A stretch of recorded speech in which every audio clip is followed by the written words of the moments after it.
Welcome to Andrew to explore. നമ്മളിന്ന് explore ചെയ്യാൻ പോകുന്നത് നമ്മൾ കഴിഞ്ഞ ആഴ്ച ഇട്ട വീഡിയോയുടെ സെക്കൻഡ് പാർട്ടാണ്, നമ്മുടെ നോർത്ത് ഇന്ത്യൻ ട്രിപ്പിൻ്റെ. അപ്പോൾ കഴിഞ്ഞ ആഴ്ചത്തെ വീഡിയോ കാണാത്തവരുണ്ടെങ്കിൽ കാണാൻ ശ്രമിക്കുക. ഫ്ലൈറ്റ് എക്സ്പീരിയൻസും കാര്യങ്ങളൊക്കെ ഉണ്ട്. അപ്പോൾ നമ്മൾ കഴിഞ്ഞ ദിവസം വന്ന് ഡൽഹി നമ്മൾ സ്റ്റേ ചെയ്ത ഹോട്ടലിൽ നിന്ന് തന്നെയായിരുന്നു രാവിലത്തെ ബ്രേക്ക്ഫാസ്റ്റ്. പൂരി, ദാല്, അതുപോലെ തന്നെ ഒരു പനീറിൻ്റെ കറി, ഇതൊക്കെയായിരുന്നു അതിൻ്റെ ഒപ്പം സൈഡായിട്ടുണ്ടായിരുന്നത്. ഫുഡൊക്കെ നല്ല ടേസ്റ്റി ആയിരുന്നു. പക്ഷേ എല്ലാത്തിൻ്റെ അകത്തും കുറച്ച് ബട്ടറിൻ്റെ അളവ് കൂടുതലാണെന്നുള്ളത് ഒരു റിയാലിറ്റിയാണ്. എങ്കിലും നല്ല രീതിയിൽ നമ്മൾ ഭക്ഷണമൊക്കെ കഴിച്ചു. ഭക്ഷണം കഴിച്ചതിനോടൊപ്പം തന്നെ നമ്മൾ തലേന്ന് തന്നെ രാത്രി പ്ലാൻ ചെയ്തിട്ടുണ്ടായിരുന്നു എങ്ങോട്ട് പോകണം എന്നുള്ളത്. അപ്പം ഉത്തരാഖണ്ഡ് പോവാം എന്നുള്ളതാണ് നമ്മൾ ലാസ്റ്റ് എത്തിയത്. അപ്പം നമ്മൾ മുകേഷ് ഭയ്യയ്ക്ക് വേണ്ടി വെയിറ്റ് ചെയ്തു. നമ്മുടെ ഡ്രൈവറാണ് മുകേഷ് ഭയ്യ. മൂപ്പര് രാവിലെ തന്നെ എത്തിയിട്ടുണ്ടായിരുന്നു. ഹരിയാന രജിസ്ട്രേഷനുള്ളൊരു എർട്ടിക ആണ് നമുക്ക് വേണ്ടി റാഷി അറേഞ്ച് ചെയ്തത്. വണ്ടി CNG ആണ്, അതുപോലെ പെട്രോളും യൂസ് ചെയ്യാൻ തോന്നുന്നു. ഇവിടെയുള്ള വണ്ടികളൊക്കെ തന്നെ CNG ആണ്. കാരണം പൊല്യൂഷൻ്റെ അളവ് കുറയ്ക്കാൻ വേണ്ടിയുള്ളൊരു ടെക്നിക്കായിട്ടാണെന്ന് തോന്നുന്നു. മിക്ക വണ്ടികളും CNG തന്നെയാണ് ഇവിടെ ഉപയോഗിക്കുന്നത്. അപ്പോൾ ഡൽഹിയിൽ നിന്ന് നമ്മൾ നേരെ ഉത്തരാഖണ്ഡിലേക്കുള്ള യാത്രയിലാണ്. അപ്പോൾ പോകുന്ന റൂട്ടിൽ നമ്മൾ ഉത്തർപ്രദേശ്, UP കയറുന്നുണ്ട്, ഹരിയാനയുടെ ബോർഡർ കയറുന്നുണ്ട് എന്നൊക്കെയാണ് നമ്മുടെ ഡ്രൈവർ പറഞ്ഞത്.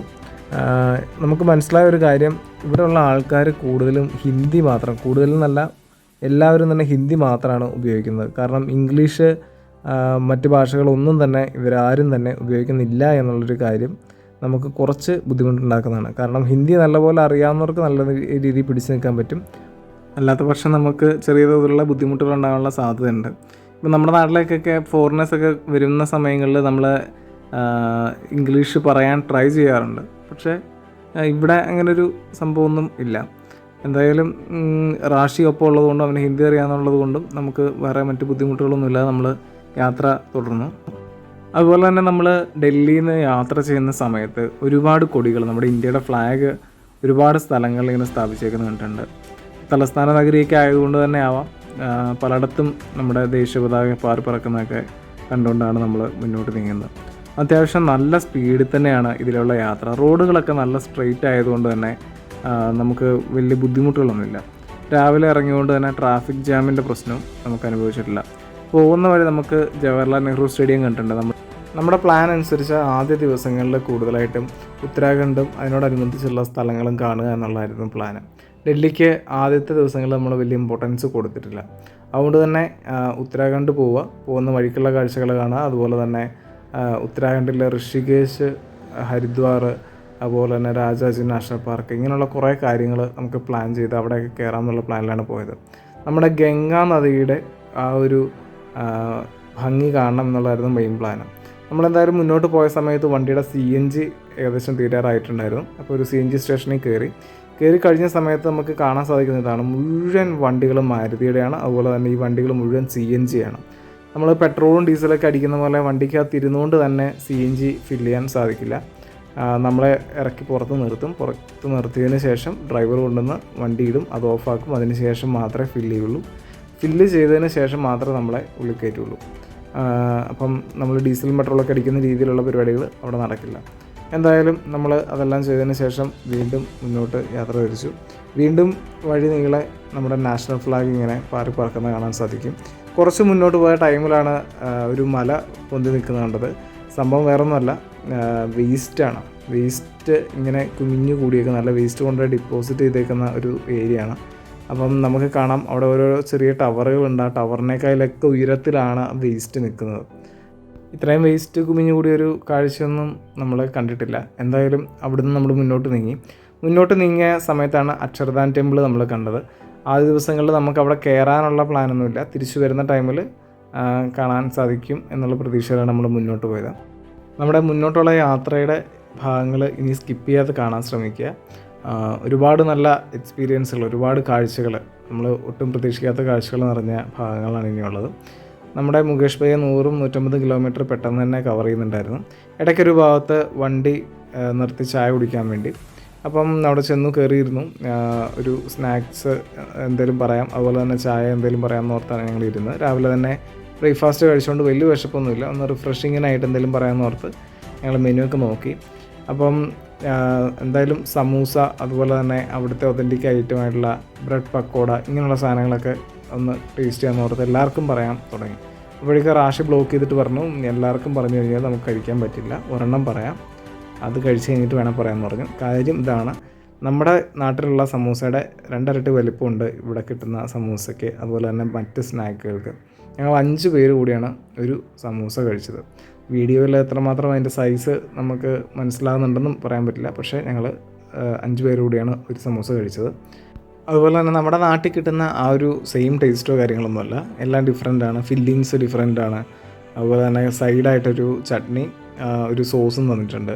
അതിൻ്റെ ഒപ്പം തന്നെ ചായ പറഞ്ഞു. ചായ എന്ന് വെച്ചാൽ തന്തൂർ ടീ ആണ്. അപ്പം ഗ്ലാസ്സിനൊക്കെ നല്ല ചൂടുണ്ടായിരുന്നു, ചായ നല്ലതായിരുന്നു. അദ്രക് ടീ എന്നൊക്കെ പറയുന്ന സംഭവമാണ്. അപ്പോൾ അത് കഴിച്ചപ്പോഴത്തേനും ബ്രെഡ് പക്കോട വന്നു. അത് അത്ര രസമൊന്നുമില്ലായിരുന്നു. അതിൻ്റെ അകത്തെ ഫില്ലിങ്സ് പനീറായിരുന്നു. നമ്മുടെ നാട്ടിലൊക്കെയാണ് ചിക്കനോ ബീഫൊക്കെ ആയിരിക്കും വരിക. അപ്പം ഇവിടെ ചിക്കനും ബീഫിനൊക്കെ പകരമാൻ തോന്നുന്നു പനീർ സാധനങ്ങൾ ഉൾപ്പെടുന്ന എല്ലാ സാധനത്തിൻ്റെ അതും പനീറുണ്ട്. പനീർ പൊതുവേ നമുക്ക് വലിയ താല്പര്യം ഇല്ലാത്തതുകൊണ്ട് അതിൻ്റെ ടോപ്പിംഗ് എല്ലാം എടുത്ത് കഴിച്ചിട്ട് ബാക്കി വെച്ചു. എന്തായാലും അതെല്ലാം കഴിച്ചതിന് ശേഷം പതിയെ അവിടെ നിന്ന് ഇറങ്ങി. എനിക്ക് തോന്നുന്നു ഈ ഇങ്ങോട്ടുള്ള യാത്രകളിൽ കടകൾ വളരെ കുറവാണെന്ന് തോന്നുന്നു. അതുകൊണ്ടായിരിക്കണം ഉള്ള വണ്ടികൾ മുഴുവൻ ഇവിടെയാണ് വന്ന് നിർത്തുന്നത്. നമ്മളെന്തായാലും മുന്നോട്ട് പോയ സമയത്ത് UPയുടെ ബോർഡർ എൻ്റർ ചെയ്തത് നമുക്ക് മനസ്സിലായി. ഒരുപാട് ക്ഷേത്രങ്ങളും കാര്യങ്ങളൊക്കെ കണ്ടു തുടങ്ങിയിട്ടുണ്ട്. അങ്ങനെ പോയ ടൈമിലാണ് നമുക്ക് ഭയങ്കര വിഷമം തോന്നുന്നൊരു കാഴ്ച കണ്ടത്. നമ്മുടെ നാട്ടിലെ 3ാം ക്ലാസ്സിലോ 4ാം ക്ലാസ്സിലോ ഒക്കെ പഠിക്കാൻ പ്രായം ഉള്ളൊരു കുട്ടി ഒരു നേരത്തെ ഭക്ഷണത്തിന് വേണ്ടി കഷ്ടപ്പെടുന്നൊരു കാഴ്ച നമുക്ക് നേരിട്ട് കാണാൻ സാധിച്ചു. നമ്മുടെ നാട്ടിലാണെങ്കിൽ ഇങ്ങനൊരു കാഴ്ച ഈ ഒരു കാലഘട്ടത്തിൽ ഒരിക്കലും സാധ്യതയില്ലാത്തതാണ്. അതുമാത്രമല്ല, ബേസിക്കായിട്ടുള്ള ചൈൽഡ് റൈറ്റ്സ്, കുട്ടികളുടെ അവകാശങ്ങൾ നമ്മുടെ നാട്ടിലൊക്കെ ഒരുപാട് വലിയ തോതിൽ തന്നെ അത് പരിപാലിക്കാൻ ശ്രമിക്കുന്നുണ്ട്. പക്ഷേ ഇവിടെ അതൊക്കെ കാറ്റുപുറത്താണ് എന്നുള്ള കാര്യം നമുക്ക് നേരിട്ട് തന്നെ കാണാൻ സാധിച്ചിട്ടുണ്ട്. എന്തായാലും നമ്മൾ മുന്നോട്ട് നീങ്ങണം. അപ്പോൾ നമ്മൾ ആ ഒരു കാഴ്ച കണ്ടപ്പം അത് നമ്മൾ ഭയങ്കര അത്ഭുതത്തോടെ നോക്കുന്നത് കണ്ടപ്പോൾ നമ്മുടെ രാജസ്ഥാൻകാരനായിട്ടുള്ള ഭയ്യ ചോദിച്ചു, എന്താണ് അങ്ങനെ നോക്കുന്നതെന്ന് ചോദിച്ചു. ഇതൊക്കെ ഇവിടെ സ്ഥിരം കാഴ്ചയാണെന്നുള്ള രീതിയിലാണ് അദ്ദേഹം പറഞ്ഞത്. അപ്പം ഇവിടുത്തെ ഗ്രാമങ്ങളുടെ ഒരു കാര്യം എടുത്തു കഴിഞ്ഞാൽ കുട്ടികൾ അതുപോലെ തന്നെ മുതിർന്നവർ എല്ലാവരും ജാതി വ്യവസ്ഥയ്ക്ക് അനുസൃതമായിട്ടാണ് ജീവിക്കുന്നത്. ജാതിക്കാണ് കൂടുതൽ ഇമ്പോർട്ടൻസ്. ആ ജാതിക്കനുസരിച്ചാണ് മനുഷ്യന്മാരെ കാണുന്നത്. അങ്ങനെയുള്ള കാര്യങ്ങളൊക്കെ റോഡിലൊക്കെ ചാണകം വെച്ചുള്ള സാധനങ്ങളൊക്കെ ഉണ്ടാക്കി വെച്ചിട്ടുണ്ട്. ചാണകവരടികളോ കാര്യങ്ങളൊക്കെ ഉണ്ടാക്കി വെച്ചിട്ടുണ്ട്. അതുപോലെ തന്നെ പശുവിനൊക്കെ നമ്മൾ എപ്പോഴും പറയുന്ന പോലെ തന്നെ ഭയങ്കര ഇമ്പോർട്ടൻസ് കൊടുക്കുന്നുണ്ട്. മനുഷ്യന്മാർക്ക് അത്രയും പ്രാധാന്യം കൊടുക്കുന്നില്ല എന്നുള്ള കാര്യം നമുക്ക് നേരിട്ട് തന്നെ കാണാൻ സാധിച്ചിട്ടുണ്ട്. എന്തായാലും UPനെ കുറിച്ച് കൂടുതൽ അറിയാൻ വേണ്ടി നമ്മൾ അപ്പം മറ്റ് വീഡിയോസൊക്കെ ഒന്ന് റെഫർ ചെയ്തിട്ടുണ്ടായിരുന്നു. അപ്പം UPയിലെ ഗ്രാമങ്ങളിലൂടെയുള്ള കുറേ വീഡിയോസൊക്കെ നമ്മൾ കണ്ടു. അപ്പം നമ്മൾ ഈ റോഡിലൂടെ പോകുന്നതിൽ കൂടുതൽ പരിതാപകരമായുള്ള കാഴ്ചകളാണ് ഇതിൻ്റെ അകത്തുള്ള ഗ്രാമങ്ങളിൽ നിന്നുള്ളത് നമുക്ക് മനസ്സിലായി. ആരെയും കുറ്റപ്പെടുത്താനോ കാര്യങ്ങളൊന്നുമില്ല, പക്ഷേ ഇതാണ് ശരിക്കും റിയാലിറ്റി. ഇതൊക്കെ കാണുമ്പോൾ നമ്മുടെ നാട് എത്രമാത്രം ഡെവലപ്ഡ് ആണ് അല്ലെങ്കിൽ ഡെവലപ്പിംഗ് ആണ് എന്നുള്ള കാര്യങ്ങളൊക്കെ നമുക്ക് മനസ്സിലാക്കാൻ സാധിക്കും. ഏറ്റവും കൂടുതൽ നമുക്ക് എടുത്തു പറയേണ്ടത് കുട്ടികളുടെ ഒരു അവസ്ഥയാണ്. നമ്മൾ ഈ പോകുന്ന വഴിക്ക് കുട്ടികളൊക്കെ നമ്മുടെ അടുത്തേക്ക് ഓടി വരികയും അവർ പൈസ ചോദിക്കുകയും കാര്യങ്ങളൊക്കെ ചെയ്യും. അപ്പോൾ ഇവരുടെയൊക്കെ മുഖവും ചുണ്ടും കാര്യങ്ങളൊക്കെ ഭയങ്കര ചുമന്നാണ്. അപ്പം ഈ പാൻ പോലുള്ള സാധനങ്ങൾ, പാൻ പരാഗ് പോലുള്ള സാധനങ്ങളൊക്കെ ഇവർ ചെറുപ്പത്തിൽ തന്നെ ഉപയോഗിക്കുന്നുണ്ടെന്നുള്ളതാണ് നമുക്ക് മനസ്സിലാക്കാൻ സാധിച്ചത്. ഏതായാലും നമ്മൾ അവിടുന്ന് മുന്നോട്ട് പോയി. എന്തൊക്കെയായാലും നമ്മുടെ നാട് സ്വർഗമാണ് എന്നുള്ള കാര്യം നമുക്ക് ഒരു നല്ല ഉത്തരേന്ത്യൻ യാത്ര കിട്ടിക്കഴിഞ്ഞാൽ നമുക്ക് മനസ്സിലാക്കാൻ പറ്റുന്നതാണ്. നമ്മൾ അവിടുന്ന് ഒരുപാട് ലേറ്റ് ആവാതെ തന്നെ നമ്മൾ ഉത്തരാഖണ്ഡിലേക്ക് എത്തിയിട്ടുണ്ടായിരുന്നു. ഹരിദ്വാറിലേക്ക് വെൽക്കം എന്നൊക്കെ പറഞ്ഞ ഒരു ബാഡ്ജിയും കാര്യങ്ങളൊക്കെ കണ്ടു. നമ്മളെന്തായാലും ഉച്ചക്കത്തെ ഭക്ഷണം നമുക്ക് കഴിക്കാൻ വേണ്ടി നമ്മുടെ മുകേഷ് ഭായി ഒരു കടയിലേക്ക് നമ്മളെ കയറ്റിയിട്ടുണ്ട്. എല്ലാം വെജ് മാത്രമേ നമുക്കിവിടെ കിട്ടൂ എന്നുള്ള ഒരു കാര്യം തന്നെയാണ്. നമുക്ക് നോൺ വെജ് ആയിട്ടുള്ള സാധനങ്ങൾ നമ്മൾ സാധാരണ നാട്ടിലൊക്കെയാണ് മിക്കവാറും ഉച്ചയ്ക്കൊക്കെ നോൺ വെജ് ആയിരിക്കും കഴിക്കാറ്. പക്ഷേ അതൊക്കെ വെറും ചിന്ത മാത്രമായിരിക്കും നമുക്ക് നോർത്ത് ഇന്ത്യൻ ട്രിപ്പിൽ. ഇവിടെ വന്നു കഴിഞ്ഞപ്പോഴത്തേനും ഞങ്ങൾ ആകെ കുടുങ്ങിയത് ഇങ്ങനെയാണ്. മെനു മുഴുവൻ ഹിന്ദിയിലാണ്. അപ്പം നമുക്ക് ഹിന്ദി തപ്പി വായിച്ച് നോക്കി കഴിഞ്ഞത് എന്താണ് സംഭവം എന്ന് പോലും അറിയാത്തൊരവസ്ഥയുണ്ട്. ഒരുപാട് യാത്രികർ ഇതിൽ വരുന്ന സമയത്ത് ഇങ്ങനെയുള്ള മെനു കാര്യങ്ങളെങ്കിലും ഇംഗ്ലീഷ് ആക്കുകയാണെങ്കിൽ എത്ര ബെറ്റർ ആയിരുന്നു എന്ന് നമുക്കവിടെ വെച്ച് തോന്നി. എന്തായാലും നമ്മൾ തപ്പിത്തടഞ്ഞ് എന്തൊക്കെയോ പറഞ്ഞിട്ടുണ്ട്. എന്തൊക്കെയാണെന്നുള്ള ഒരു റാഷിക്ക് മാത്രമേ അറിയുള്ളൂ. കുറച്ച് കഴിഞ്ഞപ്പോഴത്തേന് ഫുഡ് വന്നു. അപ്പം പനീറും കുറേ വെജിറ്റബിൾസൊക്കെ വെച്ചുള്ള ഒരു കൂട്ടുകറിയാണ്. പിന്നെ നമ്മൾ മെയിൻ സാധനം ദാല്, അതുപോലെ തന്നെ റൊട്ടി, ഇത് 3എണ്ണമാണ് പറഞ്ഞത്. പിന്നെ ഒരു കറിയും കൂടെ പറഞ്ഞിട്ടുണ്ട്, അതെന്താണെന്ന് നമുക്ക് മനസ്സിലായിട്ടില്ല.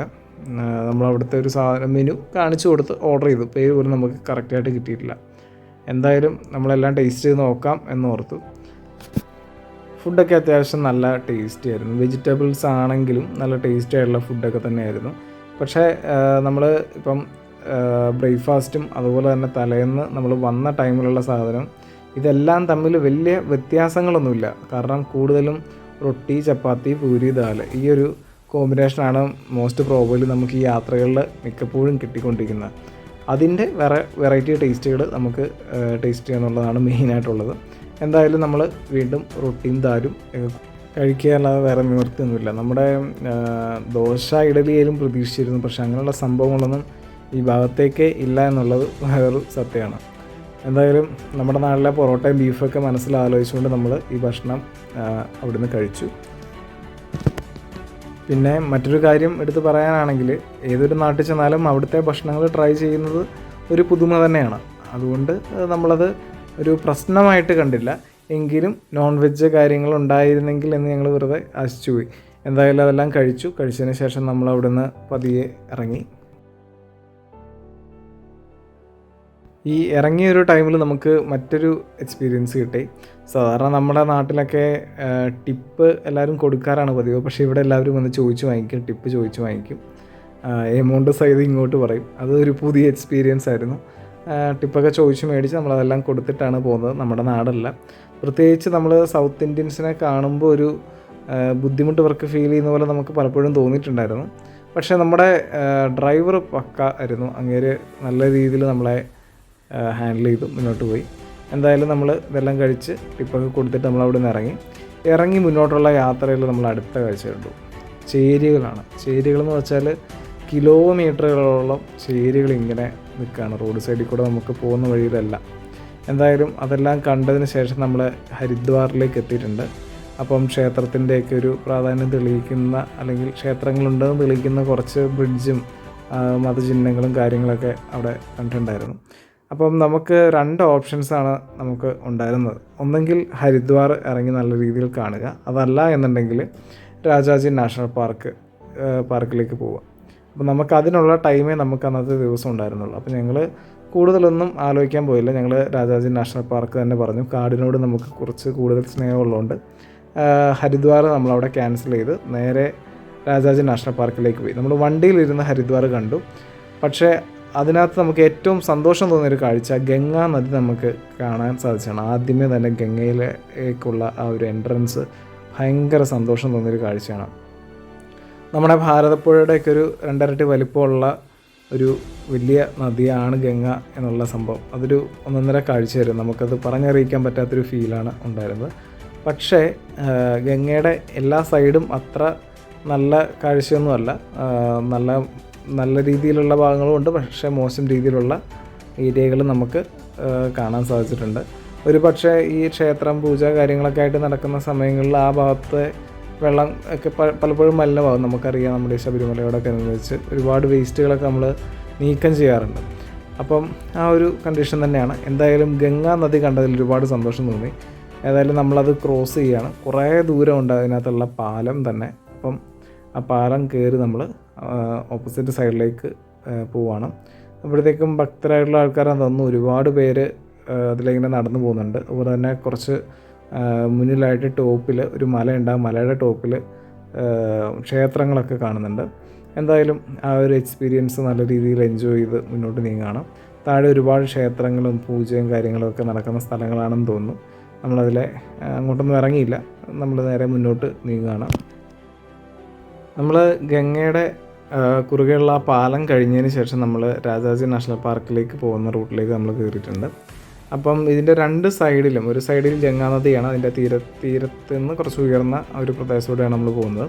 റൈറ്റ് സൈഡിൽ കുറച്ച് ക്ഷേത്രങ്ങളും കാര്യങ്ങളൊക്കെ ഉണ്ട്. കുറേ ഭക്തജനങ്ങൾ കാര്യങ്ങളൊക്കെ വന്ന് പോകുന്നുണ്ട്.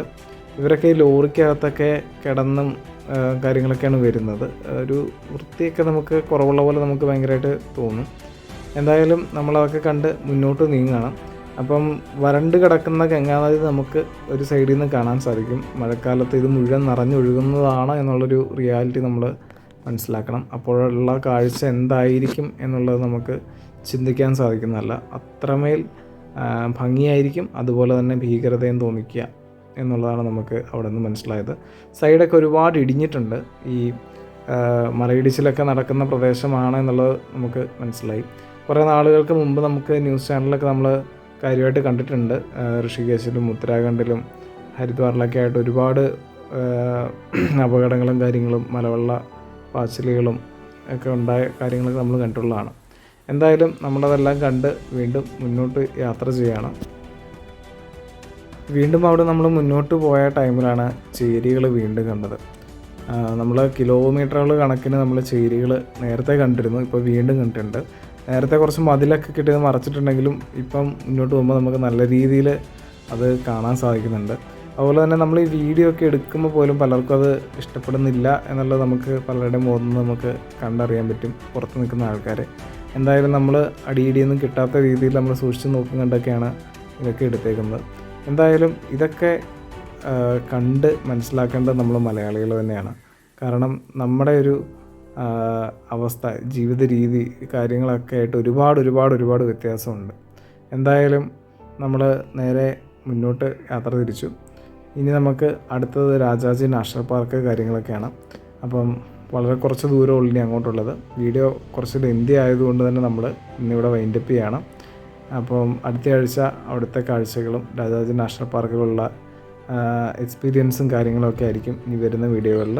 നല്ലൊരു എക്സ്പീരിയൻസാണ് നമുക്ക് അവിടെ നിന്ന് കിട്ടിയത്. അതിനുശേഷം നമുക്ക് ഋഷികേശിലെ റാഫ്റ്റിംഗ് കാര്യങ്ങളൊക്കെ ഉണ്ട്.